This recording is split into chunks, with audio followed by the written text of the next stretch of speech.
moment where Cupid just like got out his arrow and bing! Ow! Got this guy. 今日ご紹介するのはリンシェイさんです。インシディアスで知った方が多いのではないのでしょうか。彼女は1943年10月12日が誕生日で82歳になります。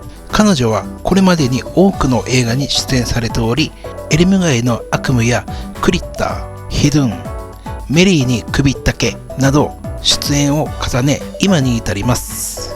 そんな彼女は1975年にヘスターストリートで映画デビューしています。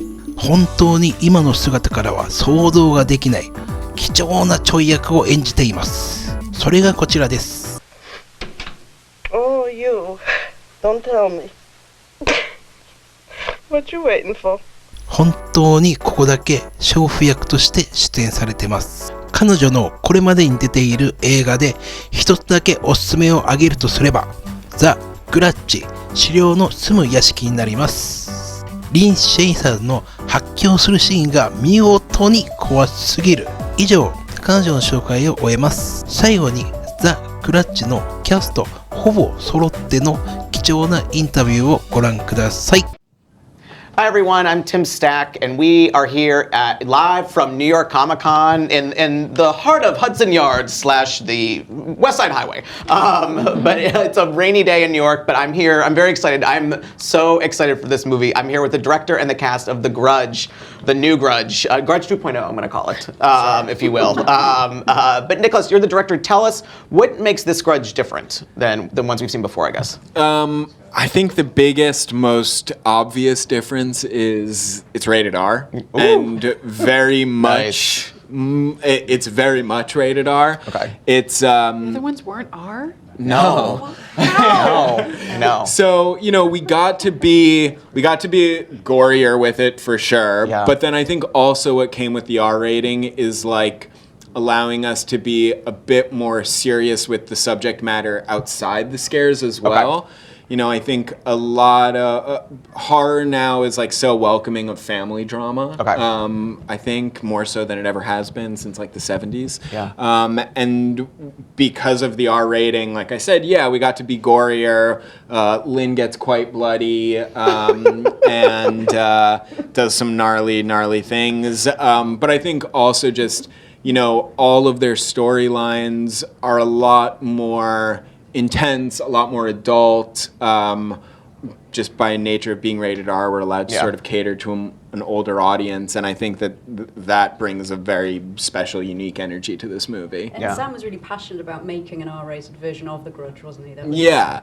Like Sam Raimi, the yeah, producer. because I think, you know, like the way Betty said, it's like, what? Those other ones were only PG-13? And I think it's like, yeah, because there's no real, like, on-the-screen violence. Yeah. It's certain, the subject matter isn't super intense. And I think that Sam, even back in 2004, was always hoping that we could make it a little more intense. Yeah. And finally, we got to do it. Thank God. So what drew you guys to this movie? What God are you talking about? What made you guys want to be part of this movie? Andrea, you're like a cop in it, right? You're investigating the sort of the. Yes. Okay. Yes. I play Muldoon. Okay. Nick, Yeah. really. Nick, really? It's really awkward when you get asked things like this and you're right next to someone you're like, Yeah. that's because of you. But it was because of Nick. I went to meet him and he had such a clear vision. Yeah. It was, this is a completely new, other than Mandy, perhaps, which is a Panos Cosmatos film I did.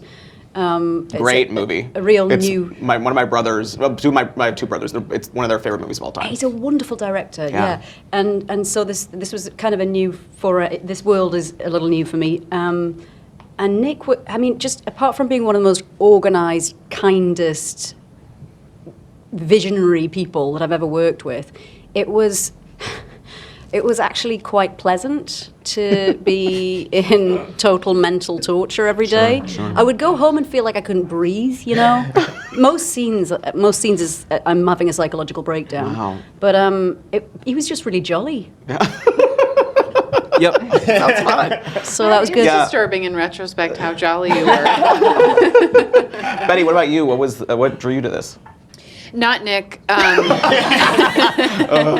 No, yeah, we had a great conversation leading in, and we talked about how you said as long as there's a scare every 8 pages, we get to make a movie that they don't let you make anymore about, just sort of quiet, adult, dramatic themes, and a sort of, we're kind of Trojan horsing a really good movie into a horror movie. Or you did that, I didn't do it. I memorized the lines. We all did it together.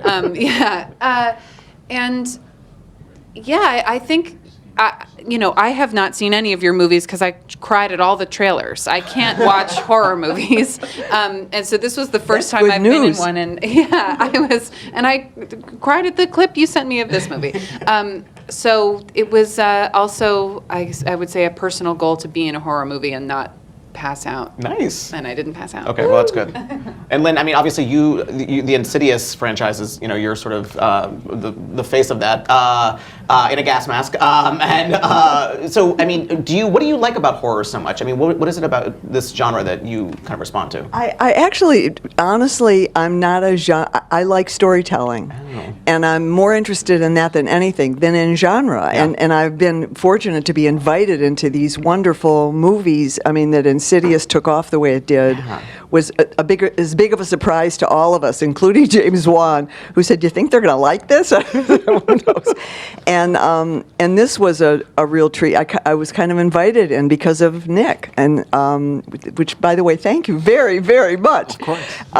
It turned out to be one of the scariest characters I've ever had the opportunity to play. Oh, wow. I mean, Insidious is actually Elise she's the voice of reason in those films, and she's the giver. I always talk about that, which is I think part of her appeal is that everybody's a taker and she's a real giver. She takes not for herself but gives to other people. This character that I play, Faith, in The Grudge, is a woman who becomes a victim of evil, really, and of both evil medically because she's got Alzheimer's and her mind is dwindling. She has a happy marriage. You see her happy with Frankie Faison, who plays my husband. Oh, I love him. He's just great. And we had a couple really wonderful scenes. I haven't seen the film, so I don't know how much actually ends up in there. But she becomes a victim of the illness as well as then evil infection.